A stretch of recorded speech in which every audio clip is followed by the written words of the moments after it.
The Chiefs have 5 games left to salvage the season. 5 more today on Locked On Chiefs. From the land of the free and the home of the Chiefs, this is the Locked On Chiefs podcast. And welcome back, Chiefs Kingdom. Thank you for listening to the Locked On Chiefs podcast, part of the Locked On Podcast Network, your team every single day. Thank you for making us the #1 sports podcast network in the U.S. We really do appreciate that.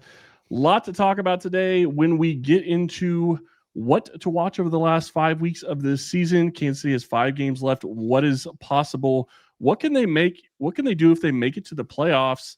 Going to be a little bit later, but we're going to start talking about what is realistic at this point.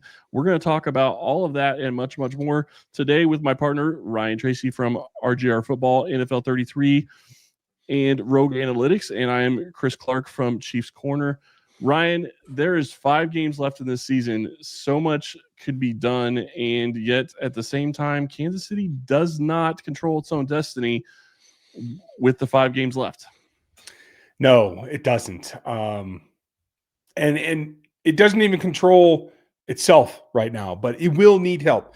If the Chiefs were to do and get their favorite Christmas present under the tree and run the table for these 5 games, they do need someone else to help them out. There are too many tiebreakers that they are behind on right now. It looks like a 39% chance that they can get into the playoffs. They have to have a couple of things go their way.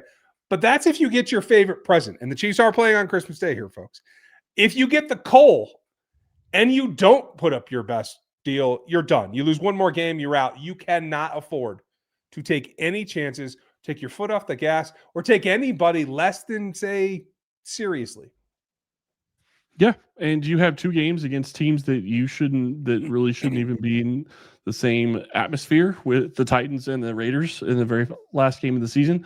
But you have to get through 3 teams that are going to be tough, that are fighting for playoff spots right now. And the Texans, who is up next, the Chargers, and the Broncos as well. This is a situation where Kansas City hasn't found themselves in years. And I have to wonder, you and I kind of talked about this before, but I have to wonder if this is just a matter of the time of all the February games catching up to Kansas City, all the late regular season run or all the late postseason runs. Go back and look at what happened to the Patriots. They won 3 straight, or they won 3 Super Bowls, and then they lost for a year or 2. So, and then they came back and they won more. It's a matter of how many games you're putting in, how much time goes into the season. It looks like it could have just worn this team out. Yeah. Now that you mentioned that, it does definitely look like that. And for somebody who lives up here in the mountains, I have to remove snow from my property with an ATV with a plow on it. And the old Polaris, the older it gets, the slower it is to start and the rougher it runs in the beginning. And you got to let it warm up. And you got to get it to the point where you're ready to just give it the gas before it really wants to do its job. And that's what this team feels like now. And for a day that I spent a couple of hours plowing snow today, that's been on my mind. But getting it to run smoothly is a whole different thing. But you got to give it the juice to get it going. And it feels like they got that midseason. And then somehow something kind of slid back off. It felt like it was relief that they could get the offense going against some less than amazing teams. But then they weren't able to sustain it. So it sputtered out. Now you got to kickstart it again. And it feels like it's all about the longevity of this string of seasons. As you said, hundreds of games. We're not talking about a 17-game season and a couple of games in the postseason. We're talking about hundreds of games in a time frame that no one's done before. And I think that's significant. Well, yeah, I mean, we talked about it on yesterday's show. 9 straight division titles. An AFC championship game for every year that Patrick Mahomes has been in a starter for this team. That means that they are playing at least probably 18, if not 19 games every season, maybe sometimes even 20 games a season for 6 straight years. 7 straight years, sorry, because you just look at that and that adds up over time. Like, yeah, it gets you the accolades, it gets you the glory because you've won 3 Super Bowls in 6 years. But at the same time, it's one of those things where you look at it and they don't have the same core as when they won their first Super Bowl. I get that. but you do still have some of the bigger players. You know, you have Patrick Mahomes, you have Chris Jones, you have Travis Kelce. You have those guys that have continued to play here and continue to be that guy at their position, which helps you. But you have to get younger. You have to have other guys, and you just having this sustained success is always going to be something that's going to be hard to sustain long term, and it's always going to be something that is going to fall off at some point. It looks like that point might be this season, but right now you have 5 games left. What is realistic? Can they win out with the opponents they have on their schedule? You know, in the consulting world, we call it institutional knowledge. And how do you pass that on as your workforce gets younger, et cetera? New doctors, nurses come into the field, whatever. Same thing with an NFL roster. As you get more draft picks, more rookie free agents, more guys that don't have experience, how do you pass that on?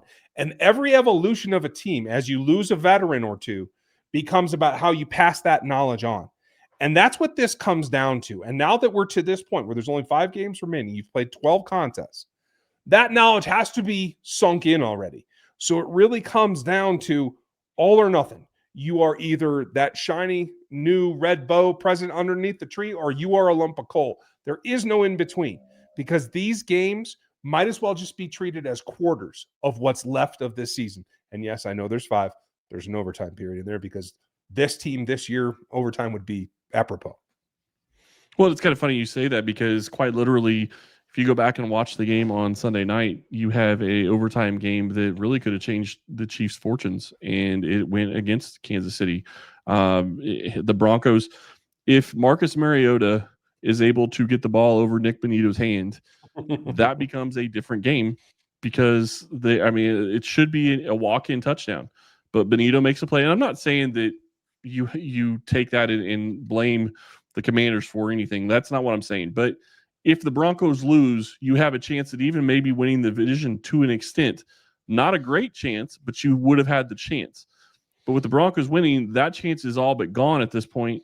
And you have to look at it going forward as you have 5 games. You have a game against the Broncos coming up, and they're going to be playing for top seed in the AFC with the way it looks right now. Yeah, that they have something to lose too. The more that we look at this season, the more it's completely flipped on its head from last season, where the Chiefs were winning all the close games, and the Chiefs had a first-round bye to play for, and the Broncos were trying to make it in at the end. Yes, fortunes have flipped, but getting to that dance is what counts, and that's what will let you take that stab at it. Yeah, and when we get back, we're going to talk about what could they do if they actually do find a way to get into the playoffs right after this. The NBA is back, and there's no better place to get in the action than FanDuel, the official sports betting partner of the NBA. Even if you missed the start of the game and you just want to ride the hot hand, FanDuel has live bets that happen during the game. Everything for everyone who will score from the next point to the fourth quarter comeback. Plus, you can even combine them all into a same-game parlay, take an even bigger shot at a payout. Keeps everything exciting. It keeps it up to the minute, especially when your team's making that late push. So right now, FanDuel is giving new customers $300 in bonus bets when your first $5 bet wins. So go ahead to FanDuel.com and sign up over at FanDuel, the official sports betting partner of the NBA. Say Kansas City wins out, win all 5 games, find a way to make it into the playoffs. More than likely, they're going to be the 7 seed, so they're going to play at the number 2, whoever that ends up being. What can they do if they win out? That's the big question, and I will say this. I'll start it with this. If they win out, they will have had to have made so many changes. It changes, in my mind, what they're capable of if they make it to the playoffs. If they win out, it will have been with at least one serious injury at their offensive tackle position, and that may correct itself by the postseason. We'll have to see. I think that is a very astute assumption. I would say the way that it sits right now, if they can make the postseason, they'll probably squeak in as the 7th. And I think, in my personal opinion, my prediction is it buys them another round trip ticket to Denver, and you get a 3rd contest with the Broncos, which in this scenario, if you made the playoffs, you've beaten the Broncos this 2nd contest of the AFC West schedule. That sets something up to be a very, very difficult thing. that yin and yang of the two contests will be something that I feel you then have to throw completely out. And you have to reinvent yourself yet again. And I actually like that scenario because I think that puts the impetus on the coaching staff and especially the offensive players to yet evolve yet again so that you can take it to playoff caliber football, that you know you're not going to be able to repeat what you just did because formulaic game plans rarely are successful. So I like the concept of keeping the pressure on this team to continue to evolve and continue to improve. Can they get past the first round of the playoffs? What is your opinion? In that scenario, where you're playing the Broncos for a third time, in Denver would be that contest. In the snow, more than likely. More than likely. I would say it's 50-50 at that point. If you were, by some miracle, to get someone else to lose out so you get to that 6th spot, or God forbid the 5th spot, then I think all things are different. And then I think you have a chance to really put something down that could be the springboard to a run.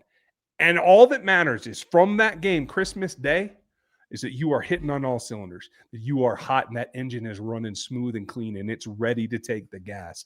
I think that's a possibility just as much as the 50-50 scenario. The one thing I will say is I like Kansas City's chances if they are able to win out, mainly because they will have had to fix penalties. They will have had to have addressed their deficiencies on the offensive line because they're going to be most likely without Josh Simmons for the next 4 weeks. From what it sounds like, they will have had to address their issues on the offensive side of the ball to win all of those games. So to me, I do think that if you get to the playoffs, you have a chance at even making a run back to the Super Bowl. And I say that with as bad as they've played, they still have the ability to do it because the one thing they'll have going for them against just about everybody else in the AFC is they have the experience in those big games that a lot of these teams aren't going to have. Colts don't have it. Broncos don't have it. Patriots don't have it. You see any of those teams in the postseason, does the game get too big for them? Does the speed get too big for them? Because it's a much bigger stage and a much bigger moment when you're in those types of scenarios. Well, and a lot of people would tell you that actually plays into their favor because they are teams that run more heavily, right? But there was an interesting stat in the Colts game this weekend that they were, I think, 23-1 when Jonathan Taylor scores a touchdown, including the Chiefs' comeback against them, right? That combined with the fact that while the Broncos move the ball in the air when they have to, they are a run-first based offense. And both those things in the winter change. I personally am comfortable with that, but a lot of teams aren't. And so if that does shift and the Chiefs can buckle down and attack the run like they have against most running backs this season outside of James Cook, I feel like it bodes well for them getting off to a start in the cold that they're more adept to than certainly the Colts are playing in a dome, but maybe not as much as the Broncos are.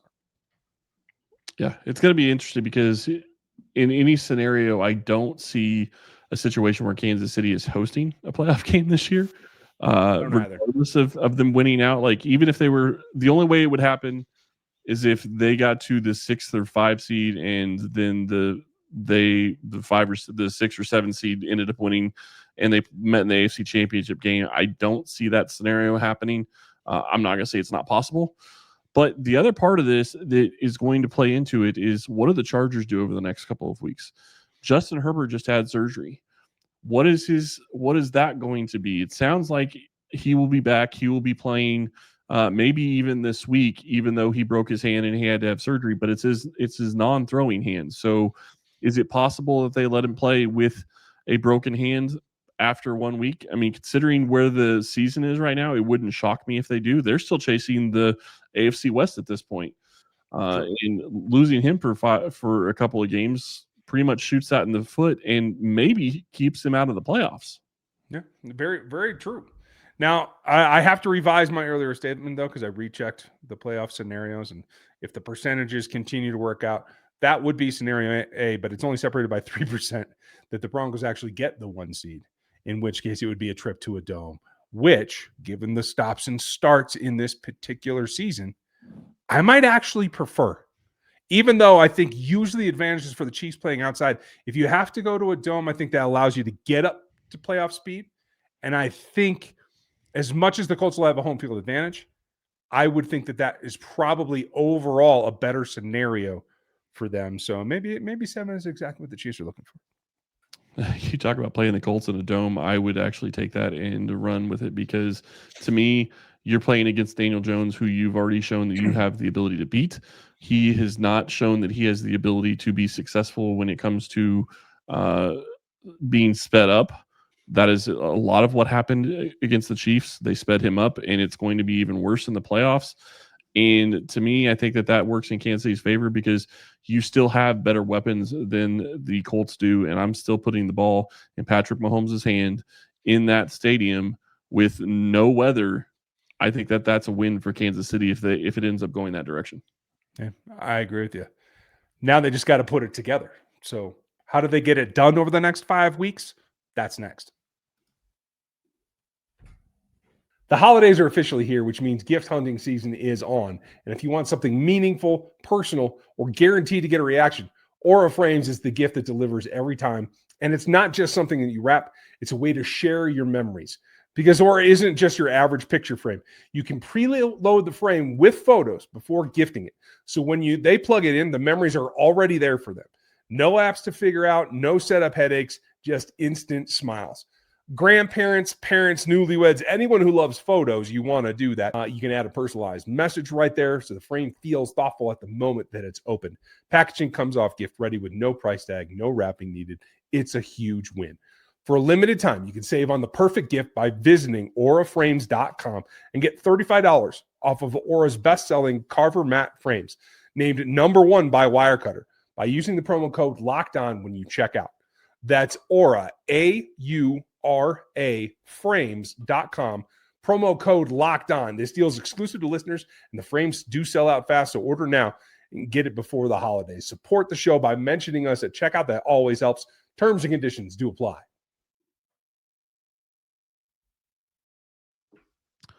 All right, Ryan, what do you got? What are you going to be watching over the last 5 weeks to see if this team can get it done and see where they can go? I want to see who's got the bat phone to Frank Clark, because George Karlaftis is a pretty happy-go-lucky guy. Chris Jones is a pretty happy-go-lucky, jovial guy. I know he'll push people when he has to. He is the best player on this roster. He needs to do that. But it's not the same kind of grit. Charles Omenihu is pretty much just happy to be here, from what I understand, because I don't see any fire at all from him. I do think he got off the ball better last week than previous weeks, but it's not there. Mike Dana is a guy that's going to play his role. He's going to do his job, but he is not here to light a fire underneath anybody else. There is nobody that I see right now that can motivate this defensive front to actually go attack and be successful. So what I have to see is someone steps into that role to help Chris Jones. I don't care who it is. It can be Jerry Tillery for all I care. But somebody's got to light a fire where they actually hate to lose more than they want to win.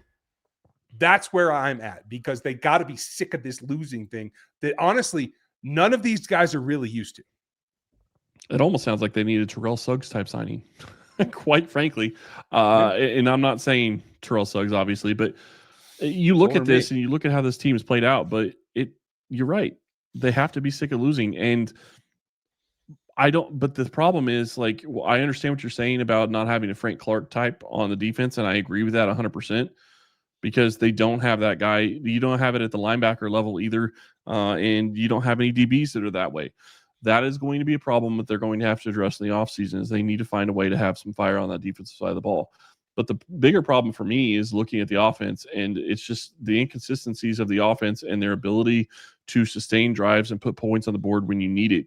You look at the fact that they are winning point differential so far this season, I believe, and yet they're still 6-6, which means they've lost all these close games and they've won in blowouts.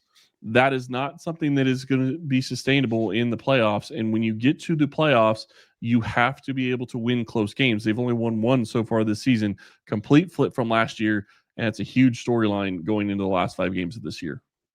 It really is. And this is the other thing that they're going to have to do. They, on the offensive side, are going to have to play clean football in order to get 5 in a row against the caliber teams 3 of these are. Patrick Mahomes needs to not throw the ball into dumb places. He needs to throw the ball a little bit more accurately than he has. And the offensive line cannot commit fouls, period. We know they're going to be down some men at some times. We'll see what combination actually works out when Trey Smith returns, et cetera, et cetera. But the bottom line is you have to help them not commit penalties. Juwan Taylor, get your butt to the line and get lined up correctly. Make sure that if a guy beats you, you're not adding to the insult and dragging him down to get a flag thrown. Patrick has to get the ball out on tempo. They have to run the ball and make the defense earn it physically rather than just letting them pin their ears back constantly. These are the things that have to happen in order to get this over the next 5 weeks. And you say on tempo, I would take it a step further. Patrick has to get rid of the ball, period. And I say that because there's been, I'm trying to think, at least 5 times in the past couple of games, especially the losses, where Patrick is sitting back there and he's trying to make a play and he's running around, and then all of a sudden it just closes and he gets sacked. And it's going to happen.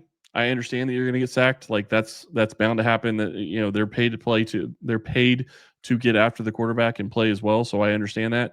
But there are also times where you just have to look at it and say, okay, I can't win this play. I need to throw it away and not try to be Superman, because the fact is he's tried to be Superman too many times and it has cost this team. And I'm not trying to say that it's all his fault. It's not. But part of it is his fault, because it goes back to what we talked about yesterday. You can't put yourself in negative situations. Some of these haven't been coming on third downs. Yes, it's happened on third downs, but it's also happened on first downs where then you're sitting there in a situation where it's 2nd and 15, 2nd and 16, 2nd and whatever.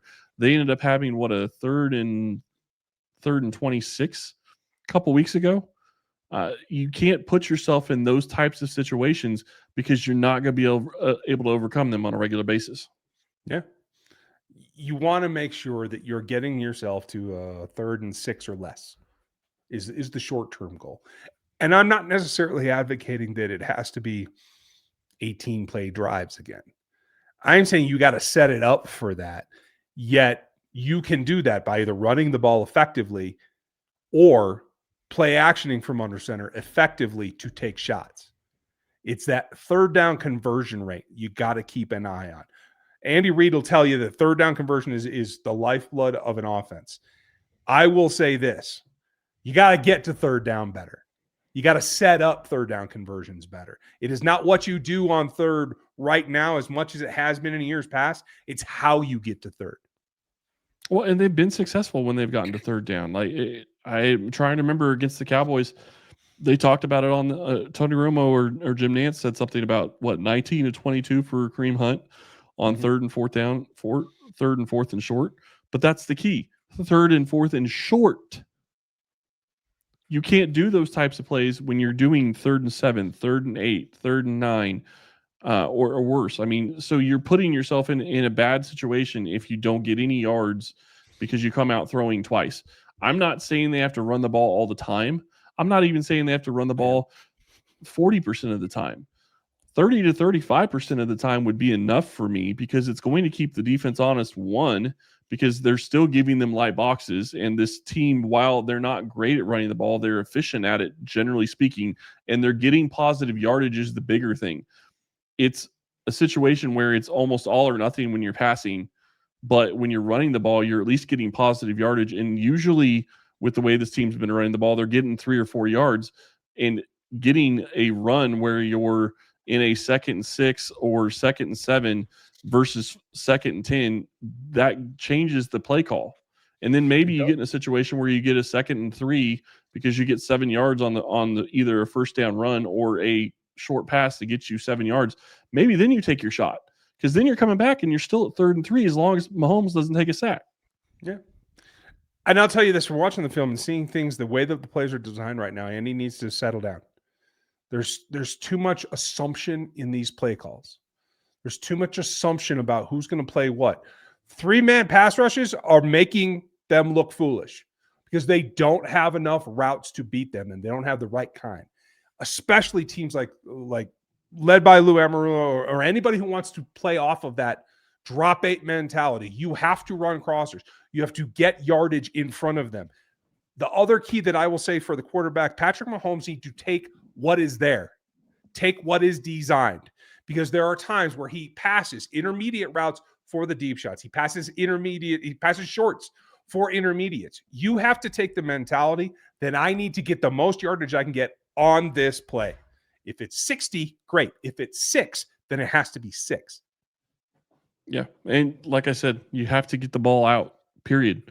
It's not just about taking what's there. It's sometimes nothing's there and you have to get the ball out. Don't take a sack. Don't have negative plays, because if you can avoid the negative plays, this offense has shown that it has the ability to score on long, sustained drives, but you can't have negative plays, and that's penalties, that's sacks, all of those things. And generally speaking, let's talk about the running game for another second. Generally speaking, they haven't had negative runs.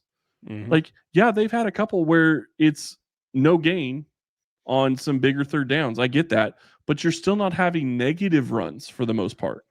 So you're not setting yourself up for failure by running the ball. You're usually at least getting yardage, unless you're in a short down situation, and then maybe sometimes you get stuffed and you have to run it a second time or pass it a second time. Like, I'm never going to question. I know some people will. I'll never question putting the ball in Patrick Mahomes' hands on third or fourth down, regardless of how efficient Kareem Hunt has been, because it's Patrick Mahomes, and generally speaking, they have play designs that can take care of getting those types of yardage. So I'm not going to question that. But you have to continue to be aggressive. If Reid can get back to being aggressive like he was early in the season, that will make winning these last 5 games and a chance at making a run in the playoffs much more feasible. I agree with you. And I will say this. I think there's a lesson to be learned from the Monday Night Football game against the Commanders that the Broncos just played. Because you're going to have to play the Broncos now, and if you win, you're going to have to play them again. They made a living by moving the ball 12 yards at a time. That's where Terry McLaurin made his money. It was not the deep shots. It was not the craziness. It was being efficient with the ball and moving in chunks. Not dinks, not dunks, but chunks right in the middle. And I think the intermediate pass game is there for the taking if Patrick can just sit back, hit his back foot, and let the ball fly. I think they have the receivers to do that. Well, and they need to win against man. And while they haven't had some success against man, Patrick is going to. The other big thing that I'll be looking for the rest of this season is, will Mahomes change his style a little bit or change his stripes a little bit? And what I mean by that is, generally speaking, he hasn't been putting the ball in harm's way, and I'm fine with that. But you're going to have to hit some smaller windows at this point. Yes. You have to attack. It doesn't matter. Like, I understand if there's somebody there and you think that it could get tipped or it could get intercepted. At this point, you have to go for it. Like, I'm not saying be stupid and throw it into triple coverage or throw it where it's obviously going to be picked, but you can make a throw into a coverage where the guy doesn't have much more than maybe half a yard separation. If you make a good enough throw, that will be okay. But you're going to have to be more aggressive. Patrick is going to have to be more aggressive, and he doesn't generally throw into tight coverage. He's going to have to for them to win these games. And tight coverage is one thing. Throwing directly where you know a player is and putting it in harm's way for being intercepted is not. Most of the interceptions that Patrick Mahomes has thrown this year have been mistakes where he didn't see the player. He didn't knowingly throw into the path of a defender. So that's the key in my mind, is just letting that evolve more. Because again, if you look at the passing charts against some of these defense, including what the Chargers allowed, we're not talking about a lot of deep shots. We're talking about teams moving the ball between the 18 and 12 yards out from the line of scrimmage. That's where Patrick needs to concentrate as well. So many things that we're going to be watching over the next 5 weeks to see what this Chiefs team can do, to see if they can find a way to make the playoffs and maybe make another run in the playoffs.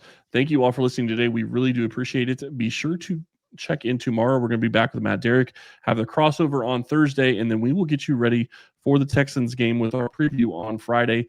Thank you all for listening today again, and we will talk to you tomorrow.